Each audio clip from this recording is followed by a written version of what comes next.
It had lasted some 400 years. It had imposed its authority, its organization, its bureaucracy. It had destroyed the ancient Celtic society, forced the Celtic tribes to conform. And then, when the Roman Empire collapsed, and so suddenly, vacuum.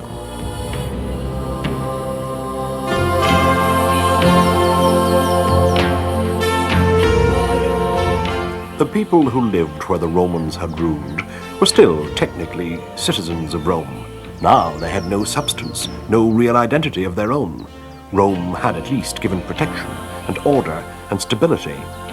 After the Roman withdrawal, a large area of Western Europe became a shell, a political, cultural husk.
Away to the north of Tara, Tory Island off Donegal was another breeding ground for gods and heroes. In his prison here, the awful Balor of the One Baleful Eye incarcerated his beautiful daughter Ethna, and so paved the way for a new and important mythological figure, the god who was also a man.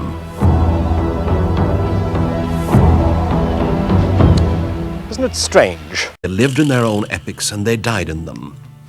The technicolored impression we have of the word Celt came from that new and savage superiority over their contemporaries north of the Alps. This now was a primary Iron Age people whose weapons cut deeper, lasted longer. The use of iron enabled them to raid and slaughter and defend, to achieve fearsome reputations, and to control their subjects, even in death.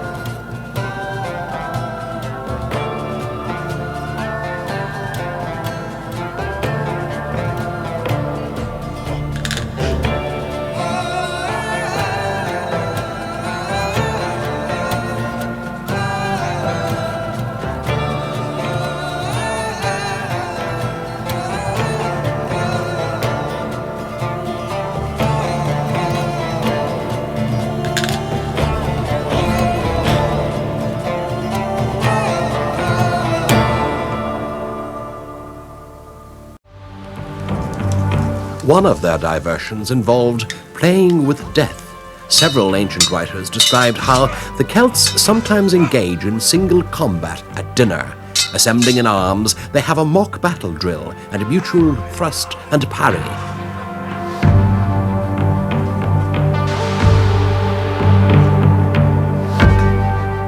But sometimes wounds are inflicted, and the irritation caused by this may even lead to the slaying of the opponent unless the bystanders hold them back.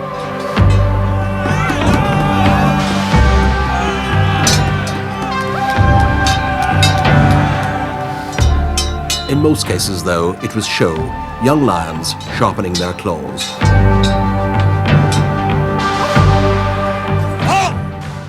If you catch a leprechaun, you must never take your eyes off him, because he will lead you to the end of the rainbow, and there you will find a pot of gold.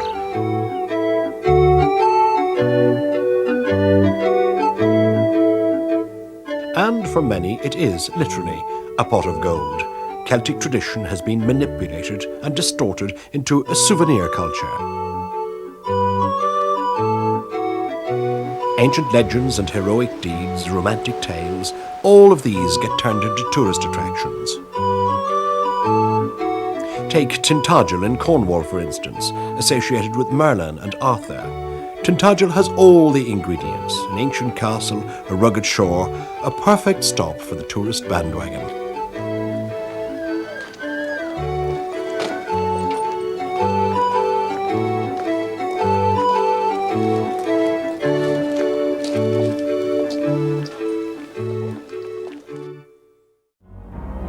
The land sustained their culture. Their heroes strode the mountains. Their gods were countryside gods who dwelt in wood and in water. In their land they found their art, their legends, their beliefs. Now long dispossessed, there was only one direction in which the Celts could go: to another world, the world of the imagination, where their most enduring legacy will be found.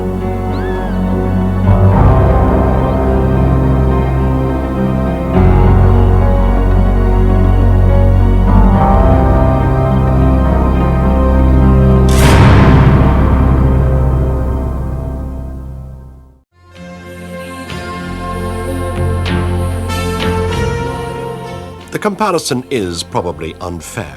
Much of what they buried was deliberately brilliant, objects whose beauty and ingenuity were meant to add luster to a ritual such as burial. But the inspiration to make even mundane domestic objects beautiful as well as practical set the Celts a world apart.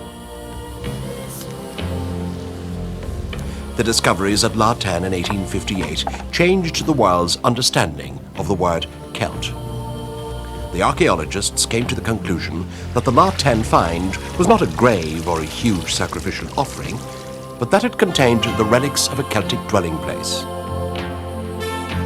The objects found in such profusion in the waters of Lake Neuchâtel acquired a much more profound meaning. They became more than a mere archaeological reference point. The words La Tène came to indicate not just artifacts of great beauty made with advanced skill, but literally a definition of an art style. To the gods. In the groves throughout Europe where they worshipped, other mysterious practices occurred. They built shrines to venerate the head. This two-headed figure stands on Bow Island in County Fermanagh. The Celts believed the head was the home of the soul, that all power and energy came from there, that the head still had potency even when severed from the body. The cult of the severed head recurs again and again in Celtic belief, in the stories, in the legends, in the mythologies. The carvings reflect the grimness of the cult, as evidenced in shrines like Roch Pertus. The Celts decapitated their enemies, carried their heads home in triumph, in the belief that once you had severed and enshrined an enemy's head, his spirit was vanquished too.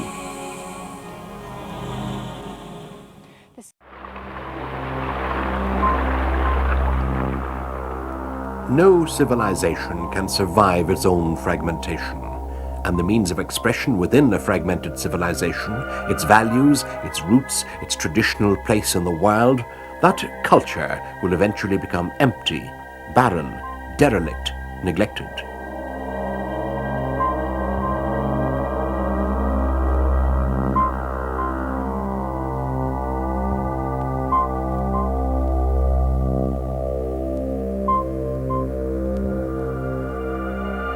Of the extraordinary presence which the Celts once had in Europe, little remains, revealed now as odd local deposits and traces, curiosities almost.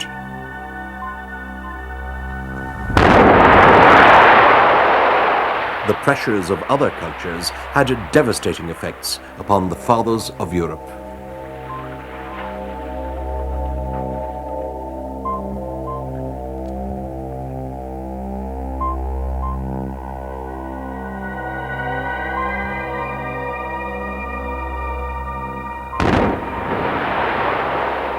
With each wave of pressure, the destruction increased until the Celts and their culture were slowly overwhelmed. The Western Empire of the Romans brought the first specific erosion, the industrialization of Wales, the exploitation of her mineral wealth, the most recent, and in the centuries between those forces, the dismantling of Celtic language, art, expression continued relentlessly. But an endangered culture should do what it can to survive. The fragmentation of Celtic culture and its vigorous attempts at survival can be observed most easily in Wales, where official policy